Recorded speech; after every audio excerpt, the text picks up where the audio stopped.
I looked back on it a lot over the years and really tried to kind of figure out, what the magic was behind it. I think it's a culmination of just everything that goes into that video. You've got this dorky, 20 something year old dude, a really bad mustache with, swimming goggles on, and he's wearing a Spider-Man costume. Once you thought you've seen it all, he just tells you it's Wednesday and then lets out this, unearthly screech. And people are like, this is weird. I really like it. It is Wednesday, my dudes.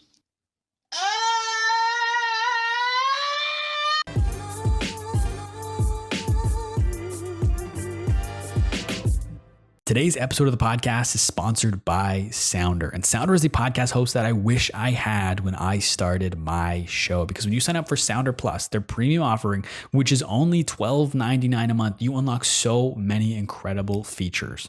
Let's just go through their website and see what's included with Sounder Plus. So you get unlimited podcasts, Analytics Plus, automatic distribution to YouTube, up to 50,000 streams a month, customizable Sounder player, support within 24 hours, 4 collaborators, custom domains, programmatic advertising, so you can start making money from your podcast. You can also leverage the power of AI and machine learning with their tools that auto-transcribe your full podcast and then help you generate keywords, which you can use for the title, for SEO in your description, can help you generate subtitles. It's so powerful what you can do with just one subscription of Sounder, which again is only $12.99 a month, which is a steal. But we're going to give you an even better deal because you're a listener of My Social Life. If you go to sounder.fm/plus and use the promo code Jacob at checkout, you can try Sounder Plus for 3 months free. You get a 3-month free trial if you go to sounder.fm/plus and use the promo code Jacob at checkout. Thank you so much to Sounder for sponsoring today's episode.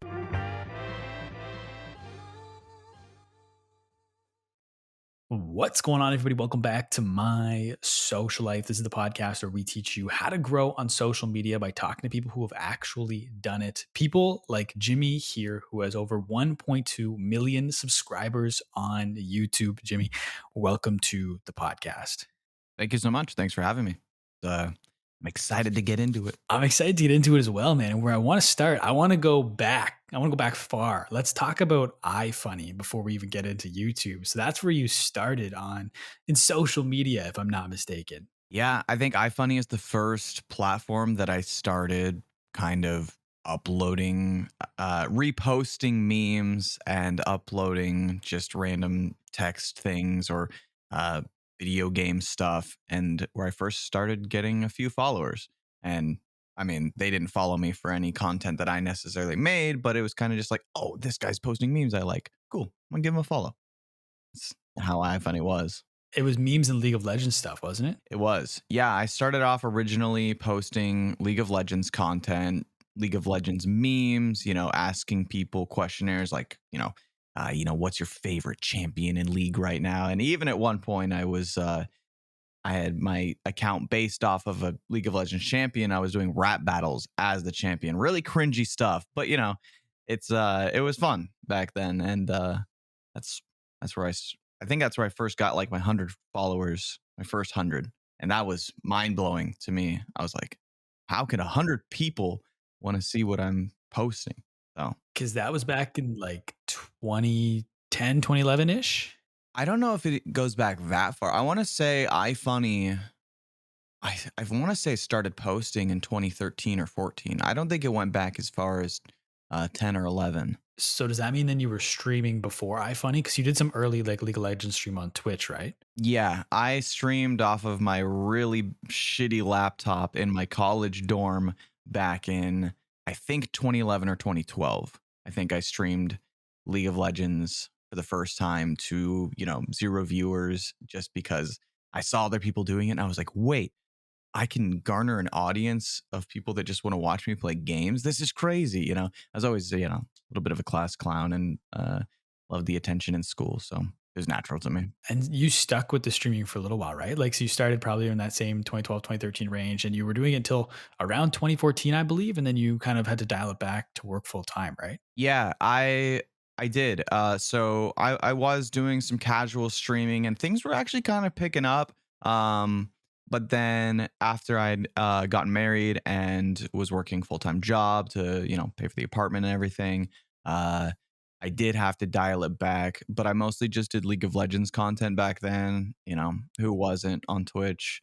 And things were going okay. I was hosting, some tournaments here and there and doing some giveaways when I could. And it wasn't going bad at all. But I just, after a full day at work and then wanting to come home, hang out with the wife, like there wasn't much room for a lot of streaming. And so then when did you find Vine? Because obviously that'd be so much easier to like 6 seconds, so it's not as big a time commitment as streaming is. So did Vine come shortly after that, I guess? Yeah, Vine, I just I think I utilized Vine at first as a way to get tiny video clips onto iFunny, because I I wanted to. I think that was like one of the only ways to get video content onto that app, unless you were posting like a YouTube video. But even then, iFunny was so it was so old school back then. It didn't have any like embedding or anything, so you couldn't just like post a YouTube video and then have it play on the app. So Vine was the first way that I was able to like show my face and be like, "Hey guys, it's me. What's good?" Obviously in the 6 second format. I think the first Vine I ever uploaded and then uploaded to iFunny was something like, you know, welcome to Vine rates, republish the post and then I'll rate your profile. That was pretty much it. It sounds so funny to think that that's like the first thing I ever did. But, iFunny, I was starting to gain a following and I wanted to figure out weird ways to continue the trend. So What was the traction like for you? I mean, iFunny, so you hit the 100 follower mark, and that was a big deal for you. But like pre the Wednesday Vine, like what was traction like for you? Like, had you built up a solid base and that just took it to another level, or were you just still kind of trying to find traction? And that was just a rocket ship you caught. yeah, there wasn't too much traction. So there was the League of Legends stuff. And when I did like giveaways and stuff, of course, when you say must be following, you get a little bit of followers from that. So I think I got into at that. I mean, I'm just spitballing. I think I got to like a couple thousand back on my account. But then when I started posting vines, I think a lot of people kind of started to be like, oh, this guy's kind of a goofball and he's posting his own content. Nothing went crazy by any means, but I think people started to kind of like enjoy that little charm of like, oh, this guy's not just hiding behind his League of Legends account. He's kind of like showing his personality through, these dumb videos. And but yeah, there wasn't any major traction there right off rip. It was definitely the Wednesday Vine that uh as you said, kind of skyrocketed my Vine account and then my Funny account as well, into a little bit more of a following, a little bit more of a fan base, I guess. And how was the original Wednesday Vine different from the one that took off? You mean the one before the one that went viral? Yeah. Because yeah, because there are two. So yeah, um, it was just a lot less wacky, I think, uh, and it didn't have all of the elements there that took the viral Vine to the next level. I wasn't uh, I wasn't in a mirror. I wasn't wearing the Spidey suit. I did have babyators on, which are aviators for babies. Borrowed them from my nephew-in-law. Cheers to him for letting me borrow them when he was what 3. Um, and then I think I just had a backwards hat on. So it wasn't the package like the Wednesday Vine ended up being. And so was it the packaging that allowed it to take off? I've done a lot of uh what's it called? Retrospection. Is that the word? When you like look back on something? Could be the completely wrong word. I looked back on it a lot over the years and really tried to kind of figure out, what the magic was behind it. I I think it's a culmination of just everything that goes into that video of uh you've got this dorky, 20 something year old dude, assumedly with a really bad mustache with swimming goggles on, and he's wearing a Spider-Man costume, and he's just in his own bathroom, in the mirror, and then once you thought you've seen it all, he just tells you it's Wednesday, and then lets out this unearthly screech, and so I think all of those goofy things combined with the fact that I think people could just tell that like I wasn't trying to make something crazy. I wasn't trying to be funny. I was putting something up that I really just enjoyed the phrase and the meme behind it. It is Wednesday. I enjoyed it to my core so much that I was just like, I want to make another one. And I want to just be the biggest goofball I can because that's what I've always been. I've always just been a huge goof. So I think I kind of just really put myself out there with that video. And then everything kind of just fell into place. And people were like, this is weird. I really like it. And then, of course, with it being weekday related, it just comes around all the time. So Oh, totally. Like it comes around all the time. Like I saw it get posted last Wednesday in a Slack channel for work. Like it's still going. But I'm curious, like once it does go viral, and I'm asking too, because like this is something a lot of kids are experiencing now, especially with TikTok, with the ability to go viral. Like it's happening to people all the time. What's going like after that happens? What's going through your mind? Like, is there a lot of pressure now to follow that up? Like, I had this mega viral hit. Does my next video have to do the same? Or am I, what's kind of going through your mind when that happens? I feel like back when Vine was a thing, there weren't as many expectations. So for myself, I was really excited. I was like, oh my God, this is so cool. Uh, I don't think I really understood the magnitude of it back then. So I didn't really try to kind of like hyperanalyze and follow up and make another viral banger. I was like, oh my gosh, cool. I have a viral video kind of. Time to make some more goofy stuff and maybe it'll do well. I was mostly just excited for, the traction and then the new followers that were coming through because in my mind, I wasn't going to try to be a Viner or even much of a YouTuber. I was really trying to get into Twitch streaming. So at that point, I was like, oh, how can I get people over to, my Twitch channel? And I didn't know how to do it back then at all. I did it in really stupid ways. I wasn't garnering, all the people that were new followers. I did such a bad job of, you know, actually getting their attention. I remember when Vine inevitably went down, I was like, oh my gosh, I need to get people over to my other platforms before this goes away. I didn't realize it until like the last minute, essentially. So, but I think these days with TikTok, I think that expectation is inherently just there because everyone's trying to go big, everyone's trying to go viral. Because I think with Vine, people saw that oh my god, people made careers out of this, and people are doing the same with TikTok. So if you have one thing go big, it's like this is my shot. I have to take it. And back then, that's not really what I was thinking about. I just wanted to, you know, jump on and play video games and start getting an audience that way. So, what's your advice to somebody who does receive that attention? And like, is it to try and diversify as soon as you possibly can and get people over to other platforms? Like, what would you say to somebody who just had a video that went, I don't know, 1, 5, 10 million views for the first time? Like, what's your advice to that person? Now, do you mean that in regards of if this person wanted to pursue content creation full time? Yeah, we'll go through that lens because I feel like a lot, especially with the younger generation, a lot of them once they, I think content creation is is a means to getting a lot of money. So I think there's a bit of a confusion with what that actually means, and they want to be content creators because there's money attached to it. But I feel like with so many young people, when they do go viral, that's the first thing that goes to their head is how do I turn this into money, which by proxy leads them to being a content creator. So we'll roll with that angle. To be quite honest with you, when it comes to following up on viral things, especially that I've done, um, I didn't really have too much success following up on the Wednesday video, but I also didn't create a formula for it. One of my biggest things that when people come to me and ask me like, "Oh, I want to start a YouTube channel, I want to do this and that," uh, how can I get there? I always tell them, research. Like it might sound kind of silly, but do your research. Figure out why the video that you made went big, what people like about it, what people are commenting about it, what their expectations might be for follow up content.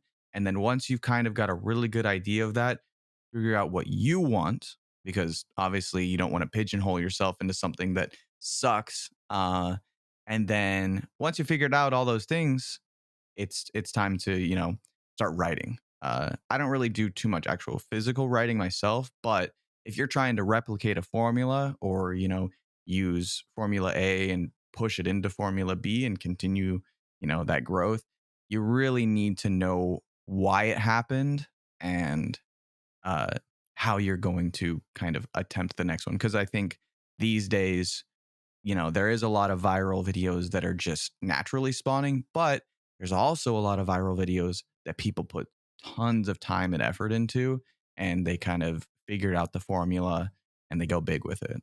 So I think it's very hard to go viral just randomly, especially these days. There's so many people like going viral every day that it's almost like, not that it's lost its like luster, but compared to going viral on Vine, when Vine was like the only platform really to go viral on, other than maybe YouTube, like the competition is just massive, and it's so much more like cutthroat, I'd say, these days.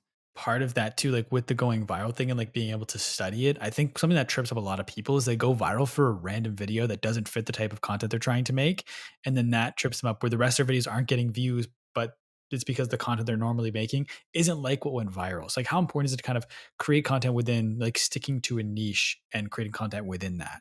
If your main goal is to grow, then you kind of have to at least give a nod to, the thing that made you viral for a little bit, while sprinkling in all the other things that you want to do. And it might land, it might not. I think that's just kind of the nature of it.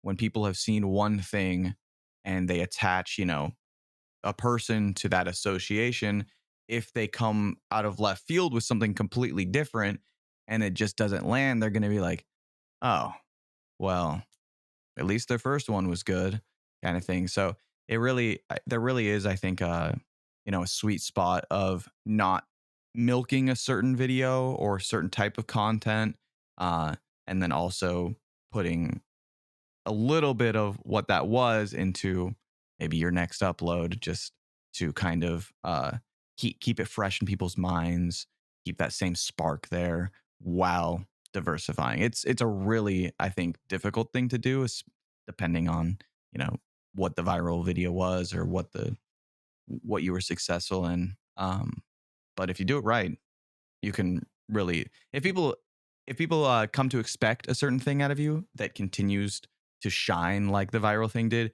we've got a really good thing going, and you can get really big really fast, I think. And like when people go viral now, like they get a lot of views and it usually happens really fast, but then people often forget pretty quick about that viral video. Like in your case specifically, like you kind of transcended beyond just a viral video where it became a meme. And so people are able to kind of call on that more. Like I've seen hundreds of viral video on TikTok. I can't really tell you any of them, like what they are or who was in them. But like yours kind of people are able to distinguish that. They do recognize you for that one video that was back in like 2016. It's like 6 years ago now. So I'm assuming that transition for you, especially kind of getting over away from Vine after Vine goes down, must have been pretty daunting to try and like separate yourself. I know you said like sprinkle in some things that people don't like that aren't associated with that meme, but for you, that must have been really tough. Yeah, for a long time, I, you know, piggybacked off of the Wednesday Vine as much as I had to for relevance sake. I really, down to my core, I love the It Is Wednesday Moods Vine that I made. I love the meme around it, the culture around it. I haven't gotten tired of it. People ask me all the time, they're like, oh, you must be so sick of it. I'm really not. The only thing I don't really enjoy doing much more is the scream, because I did it like I had to do it like thousands of times at conventions, but that's because I wanted to. But as the years have gone by, I'm like, yeah, I don't think I like screaming much anymore like that.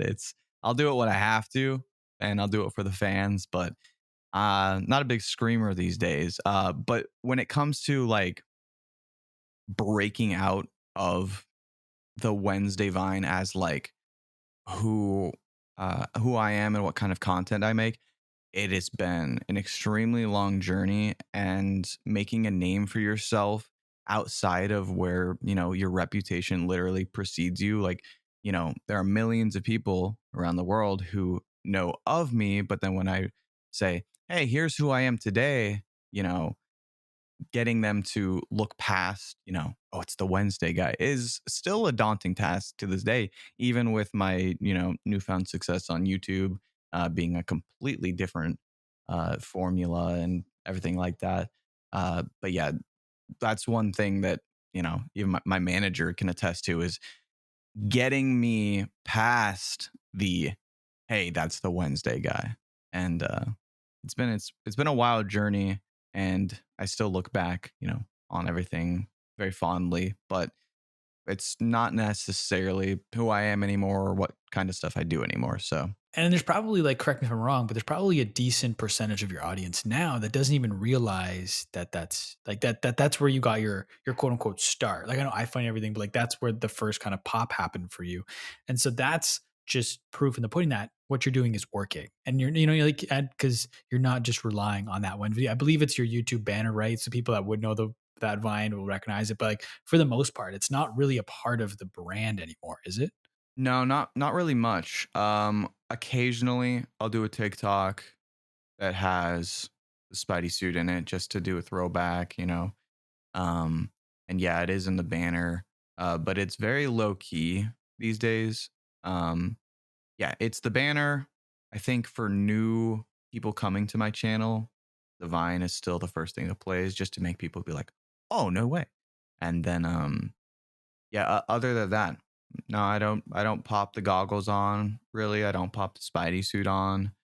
Um I mostly just chill as myself and all the content that I do lately, and I'm really happy that I'm able to do that. It's really liberating, I guess, because as much as I loved all the Wednesday stuff, it kind of ended up feeling like a shackle, like this image that you're bound to, and then if you don't associate yourself with the image, then people, just gloss right over you, like, oh, who's that?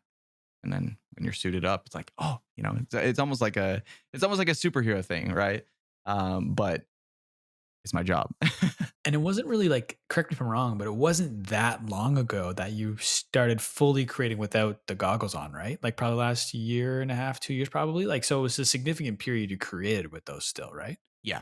I did skits from I want to say like skits with the goggles and everything, some without. Um, from 26 or 20 late 2015 up until I want to say getting closer to like late 2019. So I was doing goggle and not every time Spidey suit stuff. Um, but I was goggled up for a long time. And it wasn't until 2019, come 2020, that I was really just like, yeah, I'm ready to completely separate myself from that image because, to be quite frank, I wasn't enjoying it anymore.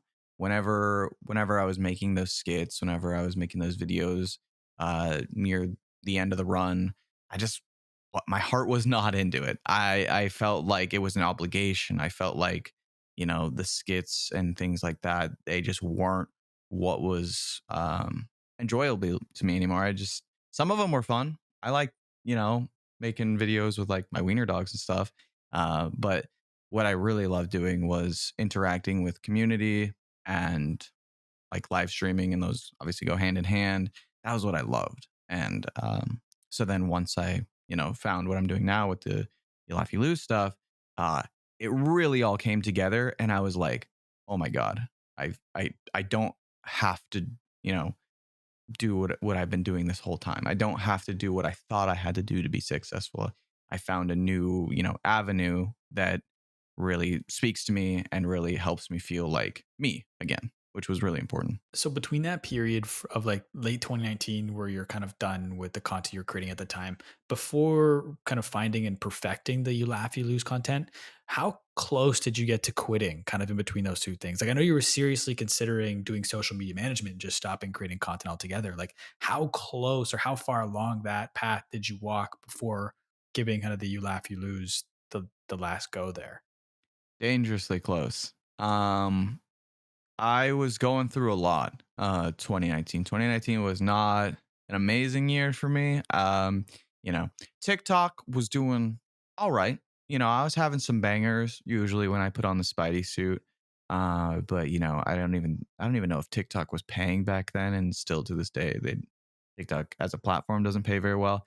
My Twitch streams were kind of on the decline. Because I was just kind of going live with no plan. I just was like, oh, people will come through, people will come through. But I wasn't really putting too much into it, so I wasn't getting much back out.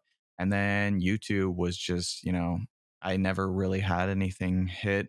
So with everything kind of on the decline and, being honest, my mental health suffering a lot as well. I was like, I got to figure something else out. Like I'm about to be done. I was gonna continue streaming, but I wasn't gonna, continue doing Jimmy Heater content necessarily. So I was very close to just being done with it. And then I remember when I did my first You Laugh You Lose challenge, I didn't even upload it to my main channel. I uploaded it to my second channel and let it go. I was like, cool. I edited it up. It took forever. I was like, oh my gosh, I'm not gonna edit one of these again for a long time. And so I just threw it on the second channel. And then I remember checking, I think like a couple weeks later, or maybe like a month later, because I wasn't focused on it. I remember checking on it, and it had more views than anything I had posted on my main channel for a long time. And I was like, oh my God, I got to make another one, because obviously, as somebody who is, scraping to the bottom of the barrel and ready to give up on something that they were super passionate about for a long time, and then finding the golden nugget, I was ready to be like, okay, how can I replicate this and make it better? And so I did. And then uh, I just kept going, kept making You Laugh You Lose videos, and it kept going on the up and up. And um, it's funny, with the new series that I was doing, I was also having new changes in my life, and so everything kind of started to build its way back up in a really nice way that uh, kind of saved myself in terms of, who I feel like I am and what I wanted to do with my life. And because, even from a really young age, I wanted to entertain, or at least be the center of attention somehow. Uh, so it really helped me feel like, okay, I can still do this. And there's reasons why people, do want to watch me. I just needed to kind of find myself again, and not do what I didn't want to do, which I think is really important, especially for content creators. Because if you get into something that you don't want to do, you're going to end up really disliking this thing that you really thought you liked. It can be a really dangerous thing. Absolutely. And a few minutes ago, or a little bit longer than that, but you were talking about when someone goes viral, to kind of look at what went viral and really understand why, and kind of take notes and learn from that. So I'm curious what that process looked like for you after that first You Laugh You Lose video gets some traction. Like when you're analyzing that video and you're looking at it, what are some of those things you're noting down that did work and that you could do better? Yeah, I think right off the bat, I tried to figure out, why did this video do so well, and what's the formula, and I realized that, and I'm not like much of a bragger, but I realized I can I'm very quick witted when it comes to seeing something and then saying something. And that happens on screen, it happens off screen. My manager tells me all the time. He's like, "Oh my God, you're so quick with it. Like I don't know how you do it." And I just attribute it to me always having something to say. I always have something to say based off of whatever's going on. And it just so happened that when I watched memes, that worked perfectly, because somebody requests a really bad video, I've got, some line to say about that. We watch a really good video, my face turns red, and I, shoot off a one liner about it. And I realized this formula of not only just watching the memes or the funny videos, but kind of always having a little bit to sprinkle on top. I realized that was what was drawing people in, and that was what worked. I was reading. I used to not read a lot of my YouTube comments, because they, just like people say, like, oh, don't read the YouTube comments. My YouTube comment section used to be not too great when I was doing skits, but then when I started doing the You Laugh You Lose, I would head down in the comments to see what people liked, and people just kept saying over and over really nice stuff about me and the series, and how they just loved the vibe of it.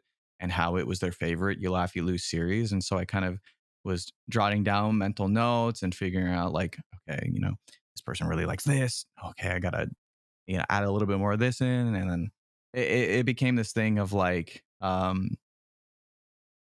quickly as I could, um, making a well-oiled machine out of the You Laugh You Lose challenge, and it basically became my goal to make uh, as best as I could, the best You Laugh You Lose series on YouTube. I think there's other people that do it extremely well, but for myself, I wanted to make it as best as I could.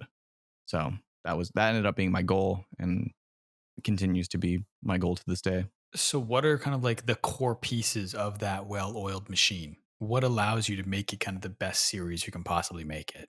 There's a lot that goes into it behind the scenes that a lot of people don't see. I have uh my whole squad on my Discord server that they go through all of the requests that come through on there, and there's a bot that handles like, so people will copy paste their videos into my Discord and they'll go into a certain channel, and then uh, my mods will approve or deny them based off of whether they're safe or not to watch on stream. And then any videos that have already been, requested the weeks prior will go into the repeat section and that kind of thing. So on the back end, I have this whole kind of system. And then when I go live, we have the media share section where people can donate videos in, and then there as well, I have my moderators approving and denying. So just on the back end, when it comes to the videos that will end up in front of my eyes, there's a whole, there's a whole crew working to make sure that everything goes off without a hitch. Make sure, no nudity, no slurs make it onto the screen, because that would not be good. So that's like, I guess, the very base of what I would call the well oil machine. And then beyond that is I guess the editing. I work really closely with my editor. I edited it for about the first 50 episodes, and then I brought one of my buddies on to try editing, and it worked out really well. I had to kind of sit with him for the first 2 or 3 episodes he was editing and make sure that he knew the style, but then he adapted very quickly, figured out the style, and then ever since then he's kind of taken control, and he knows how to segment the video perfectly. And then I check up on it. I help him figure out the thumbnails, and then we're good to go. So there's a whole process behind it. I don't just kind of go live, clip it up, and then throw it on, because there's a lot of videos that don't make it onto the final product, and people know that because I stream for like an hour and a half, 2 hours, and then we ended up with a 20 to 30 minute video. And that includes intro and everything. I had a lot of people commenting when I was first doing the You Laugh You Lose challenge. They were like, "Oh my gosh, it's so it's so funny how Jimmy happens to laugh around the 10-minute mark or 15-minute mark when they started getting along. It's so funny how he just happens to go," because they were assuming that I was laughing on purpose right when the video got long enough. And I was like, do these people not understand that this is chopped up, that the live stream was way longer? I don't know. It was so funny to me that people just kind of like assumed that I was purposefully laughing at a certain point for the ad revenue, which was really funny to me. But I hope I broke it down enough. There is probably more to the system that I'm forgetting, but I do have a lot of help when it comes to getting it all together, and it definitely wouldn't be what it was without my editor and without my team behind me. And so, how do you, specifically with the mods and the people that review all the content before it gets to your eyes, how do you find people to do that? Is it just people in the community that volunteer? Are you putting out like a call for it? Like, how do you find those people? So my main group of people kind of just grew with me. They were moderators on my stream or admins on my Discord for a long time. They just enjoyed hanging out in the community. It became, their online home. And as things started to progress, we work together. One of my main guys happened to do coding, so he made the bot for the whole system, and then a couple of the other guys are just really responsible dudes that really want to help out. So a lot of it was people that grew alongside me, and help raise me up.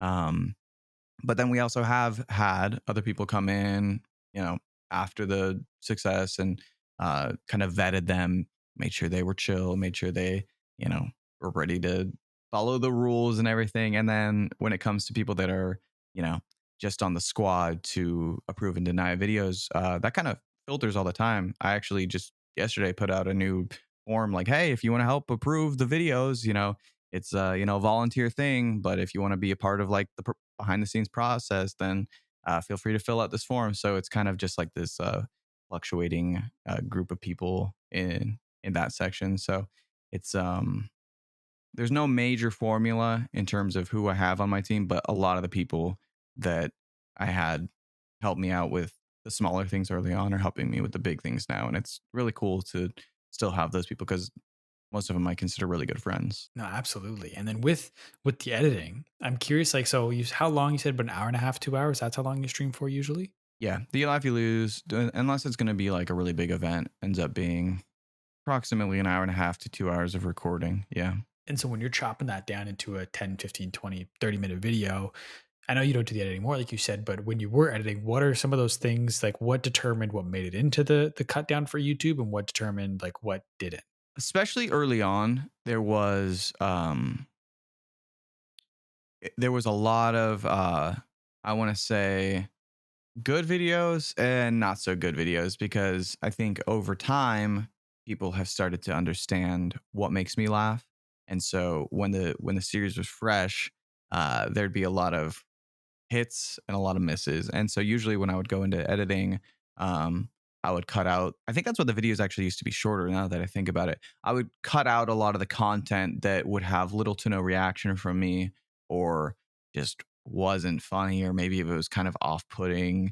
Um, so I would just cut a lot of that out and leave in the good stuff, which I think doesn't have to happen with a You Laugh You Lose. I think having a little bit of like, you know, uh, a couple videos here and there that just kind of are like, hey, what the hell was that kind of thing. I think that's a little important, but it was always important to me to keep the bangers in, because I always wanted everyone that was watching to be on the cusp of laughter, or breaking before I did. That's always my challenge, is see if you can last longer than I did in the stream. And while they might not see everything, they're seeing, the best of the best. And so now that there's a little bit more of a formula to what makes me laugh, and people, hyper analyze it before they submit their, entry. And a lot of people even put their own custom submissions in, which is really cool. It's a lot more honed in on not only me, but the community that uh, watches. you know Obviously there's some correlation between my sense of humor and the people that watch, because it's kind of built itself up that way.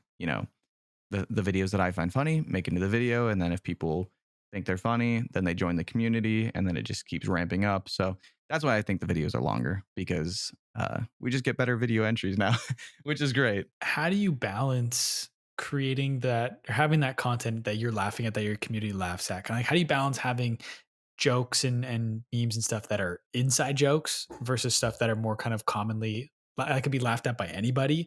So if somebody new does land on your channel, they're still able to enjoy it, even if they don't get all the inside jokes. Like, what's the balance there?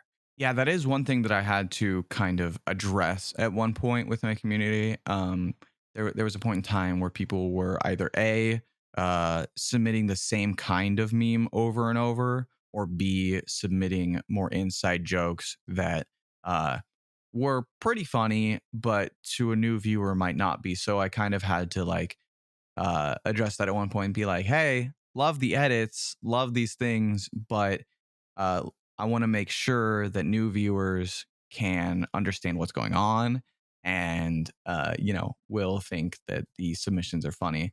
And luckily, I haven't had much of an issue with that. A lot of people really do go out and scout, whether it's, try to find their favorite TikTok that's been re-uploaded to YouTube, or just, something they found that was really great within the last week. Uh, they'll submit. So I haven't really had too much initiative. The only time that I have like an excess of community driven stuff that might be a little bit hard to understand as an outside viewer is during like big events, like the Laugh You Lose 100. There was tons of fan art stuff. There was tons of specific edits that were just pertaining to like series memes. So overall, hasn't been too big of an issue. And I think most of the inside jokes, like I think the biggest one over the series has been the Dougal joke. There's a animated dog that has its ears, it's like hair that comes down to the side. So people started making memes saying like, "Oh, Jimmy looks like Dougal," and I think that one visually is really easy to understand.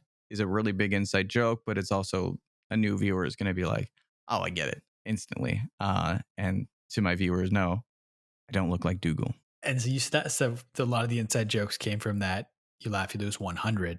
What's the number you're on now? Like, what's the most recent upload for someone listening to this that doesn't know? What is the most recent number of the You Laugh You Lose? I just uploaded number 103. So yeah, and what I meant, a lot of inside jokes didn't come from number 100, but when episode 100 rolled around, a lot of people made like projects and edits because they knew the episode was going to be big. So that's where a lot of like the inside jokes or inside edits kind of came through. And then usually on regular episodes, it'll be a lot of just normal memes. 100 was a celebration. So Exactly. that makes sense. But so that's exclusively what you're doing right now, right? Is the You Laugh You Lose? Like there's not really any other content you're normally posting to the channel? To the main channel, yes. It's exclusively You Laugh You Lose right now. I've been working for the last few months on a lot of big projects, but these projects are taking a long time. And so soon I will have another main series on my main channel. And then even past that, we'll have one more supplementary series. So I'm going to start ramping it up and trying new content on the channel that still kind of stays within the realm of what I'm doing, give or take. But it will be different and it will hopefully be exciting and fun. But yeah, main channel, exclusively You Laugh You Lose right now. And then I have my Jimmy Here Live channel, which I, react to some other content. And then I've got some gaming stuff on there that's actually done okay. And then, after that, I've got my VOD channel and my shorts channel, but the shorts are usually just cut down You Laugh You Lose moments. Are you at all worried to start introducing new content to the channel? Or is your experience of going from known as the guy from the Wednesday videos to You Laugh You Lose, you've made the transition once, like in a pretty big transition, and now because this transition's a little bit closer, it's not as big a jump. Like, are you worried at all still with introducing new content, or are you like, no, I've gone through this before and I can take that experience and apply it here now? It's a bit of both. I think it's it's a double-edged sword. I think coming from having that major dip and then coming back up, it does seem a little less daunting to put myself out there with new stuff. But at the same time, I think expectations are at an all-time high. So while I do feel a little bit more, uh,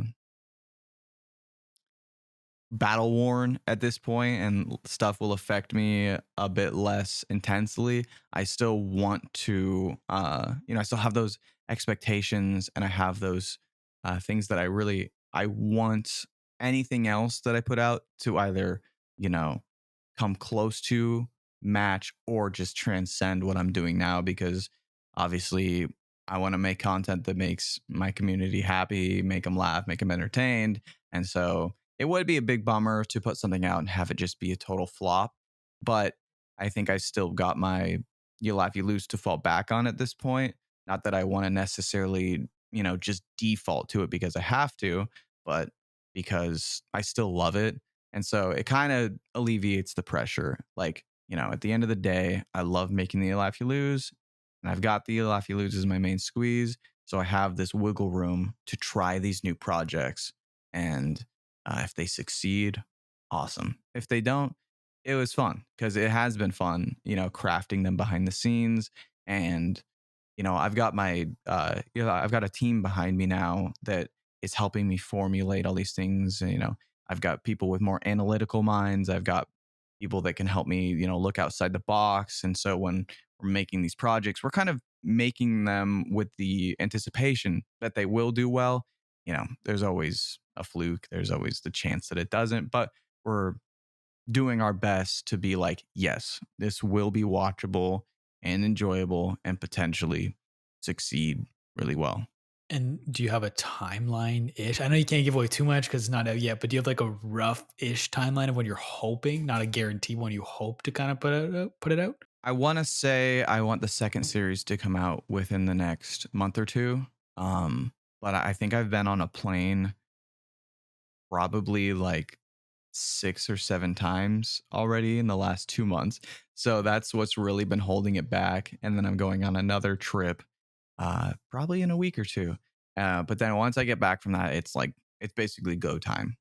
We've been setting up tons of stuff here at home. We've got new studio lighting. We've got uh, uh, a studio in the garage that just opened up with a bunch of what you call it, sound absorption. So we've got, we've got the stage set.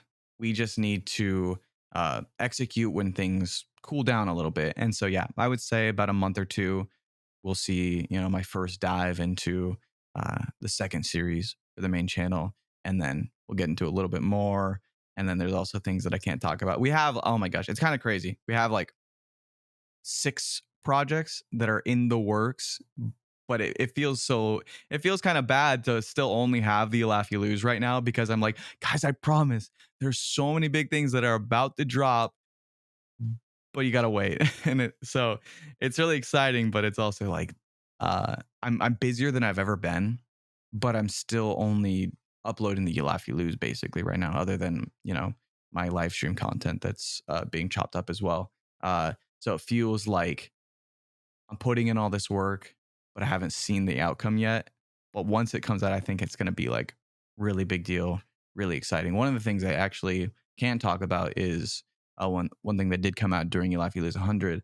We put out a song that I wrote and I sang. I didn't produce it, but I was the vocals in it, and it actually is doing really well. I'm not a musician. I want to make sure to claim that I don't do music. I didn't come from music. I don't claim to know music, but it was really fun to kind of jump into that avenue, to this new medium that I've never done before. And because it did pretty well, probably going to be chasing after a little bit of that success and just see where it goes. I don't want to be one of those YouTubers that tried to jump into the music field. But if people are enjoying it and it's a good expression of myself, because music is one of the best ways to express yourself, then why the hell not? I'll make a few songs if people want to listen, and maybe it'll turn into something more than I expect.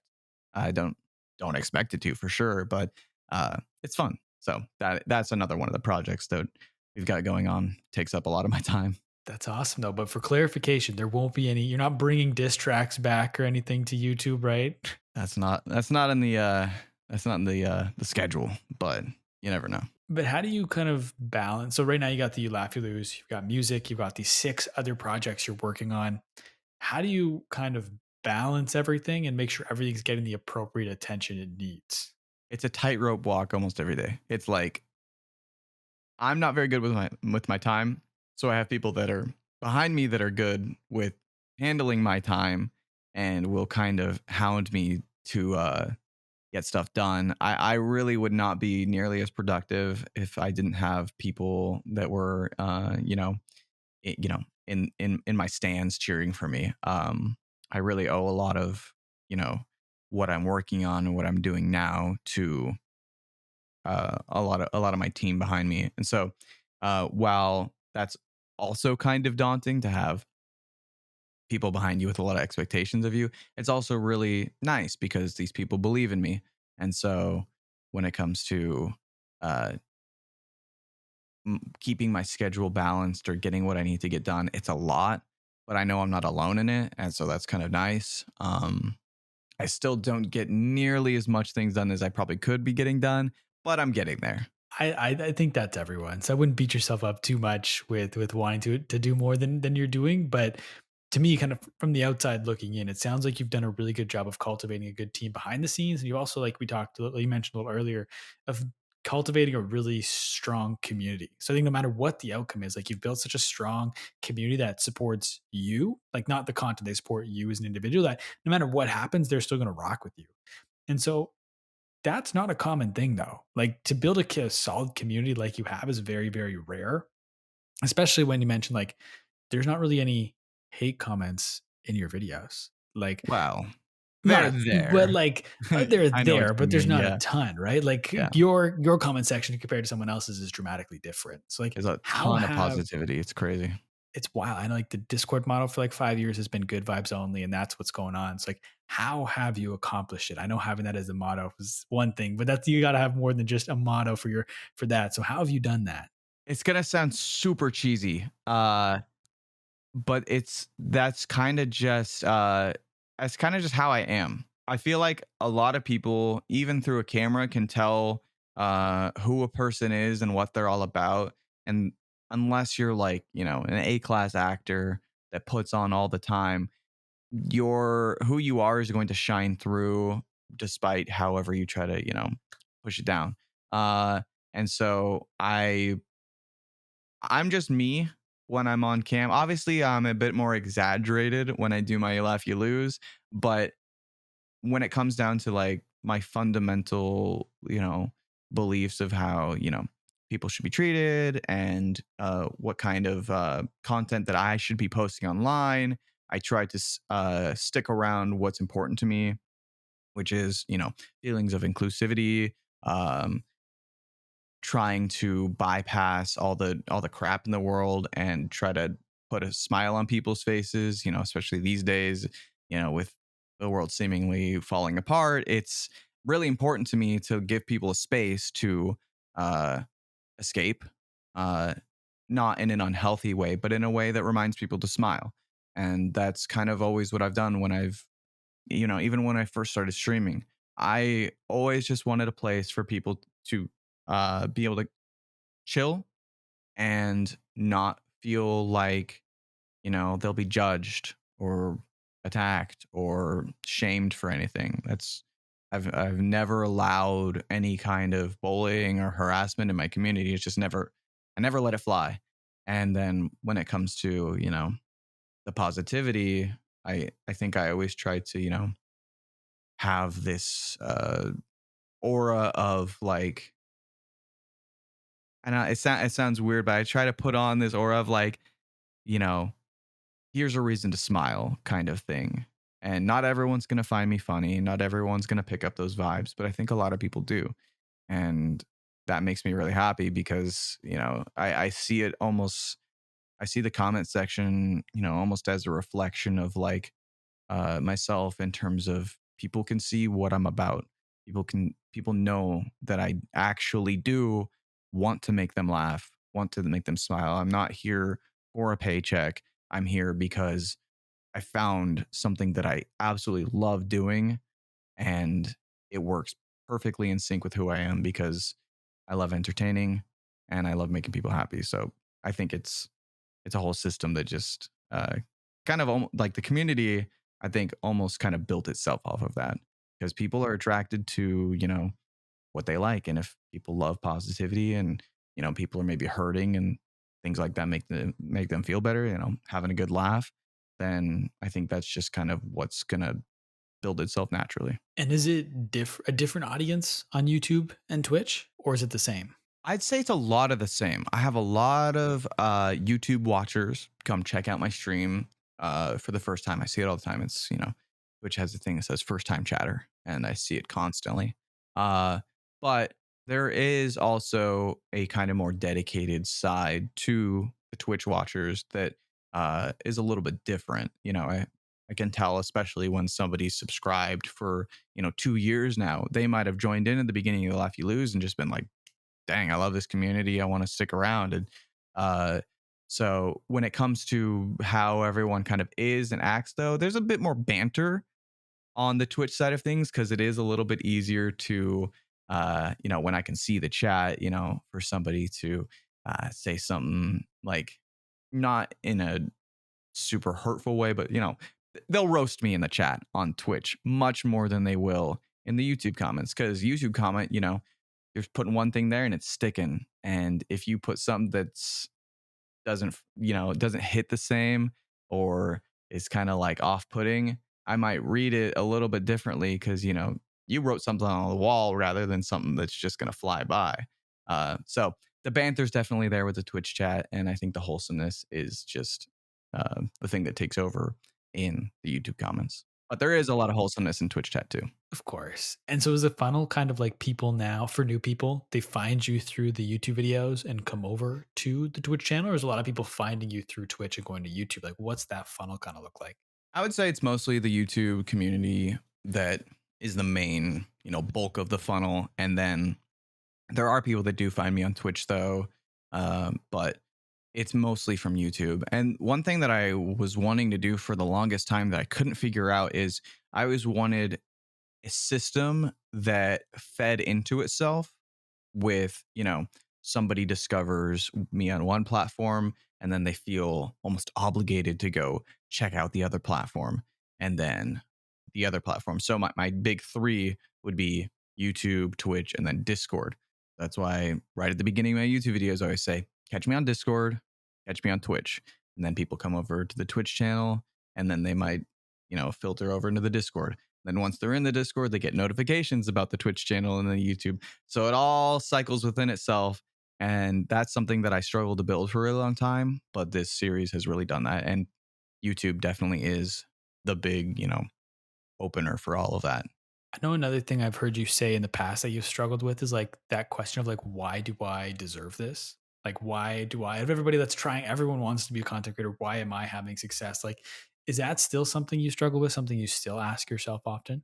I don't struggle with it, I think, as much as I used to. But imposter syndrome kind of stuff, or like, why do I deserve this, is definitely something that I think for a lot of people just never really, no matter how successful you are, never really leaves your mind unless you're, most confident dude in the world. I think there's a lot of things that are always kind of like that itch in the back of your mind of like, do I really have I really done something, deserving of this? Or, in my case, like if I wanted to break it down and really, make myself feel bad about it, I'd be like, oh, I'm just watching other people's videos. What am I really, creating? But then I have to kind of like slap myself back in reality and be like, oh, well, yeah, I'm watching other people's videos, but I'm putting so much of myself into it and people can really see that. Because if I was just uploading meme compilations with no personality,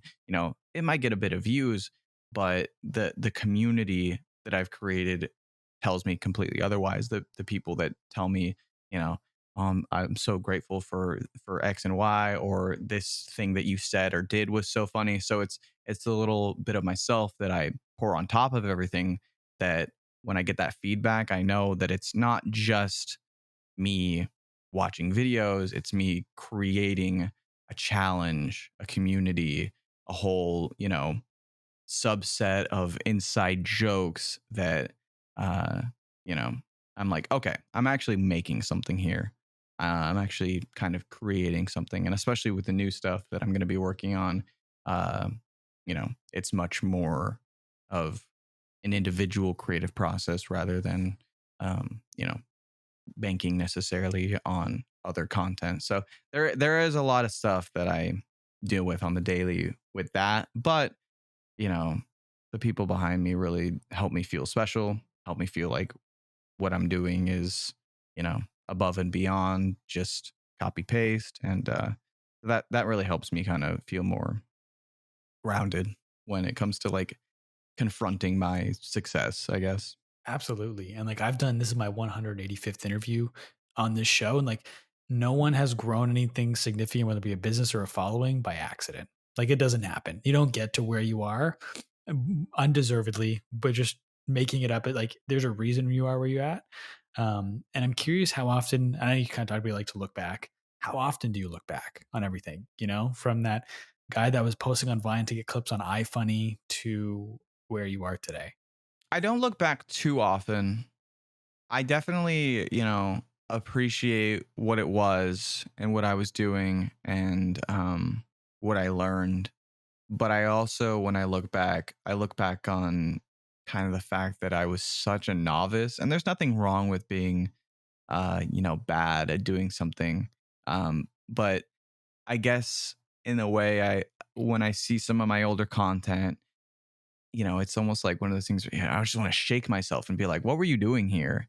You know, and why didn't you go about it this way or do this thing? So, um, not that I'm making like the most incredible content these days, but it's one of those things where, I think for any kind of, artist, when you look back on some of your older stuff, you're like, man, like that wasn't it. Like for some people it was it, but for me especially, I feel like I really struggled to find myself, find what I felt that I was good at. And it wasn't until it clicked that I felt like um I really found what I wanted to do. And then everything in the rearview mirror was like, yeesh, like a lot of it was fun. Don't get me wrong. I enjoyed the ride. But I don't dwell on it too much. I've definitely learned a lot from all those experiences, but I like to really kind of focus in on what I'm doing now and how to make it as best I can. And there isn't too much stuff that I did with my older content, especially that kind of affects what I do now, as far as I'm aware. So uh, I look back on it kind of fondly. You know, it was fun. It was goofy. But now, I guess now it's so much more of an actual job that I kind of have to take it more seriously and hyper focus on what works now. What's working for other people. How can I implement that kind of stuff, and how can I continue to hone my own craft? And so I think my eyes are mostly straight ahead of me. Fair enough, but I'm glad you do look back on that time fondly. I know we're over time. I appreciate you sticking through this with me. I'm going to jump to my last question that I ask at the end of every interview. So I like to flip the script a little bit with this last question. So instead of me asking the question, it's you asking the question, but it's not to me. So pretend you have a crystal ball. You can ask this crystal ball any question. You'll get the 100% honest answer. What is one question you want to know the answer to? In terms of content creation, right? Anything. Or just anything. Oh man, that is a big one. I think if I had to, and I think the answer would kind of scare me, so I almost wouldn't want to know. But I think if I had to ask myself or ask the crystal ball, uh, what would truly make me happy? That's the question I would want to know the answer to. But it's kind of scary because I'm almost concerned that, like, what I'm doing now, like, I'm very happy doing what I'm doing now. But, when it comes to true happiness, I'm like, shoot, there's a lot of things that I think about. A lot of me wants to slow down. A lot of me wants to, put eggs in different baskets that I can't really do right now. So, if that was the case, if I really was going to be truly happy, moving out to like farmland, uh, I don't know if I'd like that answer. It might be true, but I don't know if I'd like it. But I think I think happiness is, what everyone strives for. I think that's what I would want to, know how to find, I guess. Kind of cheesy, but it's I think chasing happiness is I think what a lot of people are doing these days. No, 100%. I think that's a great question, an important one to ask. And even if you don't have a crystal ball, it's an important question to ask yourself. But I want to thank you, man, for taking time to come on the podcast. I want to give you the floor. I know we've kind of talked about it throughout, but where can the people find you? Plug anything and everything you got right now. Yeah, I think you can finally find me mostly anywhere just by searching up Jimmy here. Main channel. You guys can check out the You Laugh You Lose series if you want to catch up on it. Got a lot to go because there's 103 episodes. Got a lot of cool stuff in the works. Music potentially, uh, big new series we're gonna do, and I think there's gonna be a lot of collaboration content coming up. Gonna be moving to Texas soon. There's a big hub out there, so if you want to keep up with me, see what's going on past the You Laugh You Lose. We'll see where I'll be in a year. Might be pretty exciting. So we'll see what goes. We'll see what goes down. Awesome. Well, make sure everything's linked in the show notes down below so people can find it. And I want to thank you once again for taking time to come on the podcast. And I want to thank everybody for listening, whether you've listened the entire way through or you only listen to bits and pieces. I really appreciate you taking time to check this out. Do me a big favor, go and subscribe to Jimmy's channel. Make sure everything's linked in the show notes down below, like I said, so you can find it. If you'd like to follow me, you can find me everywhere on social media at the Jacob Kelly. Feel free to come and say hello. My DMs are always open. As always, today's podcast is powered by Surf. Thank you once again for listening. We'll talk soon.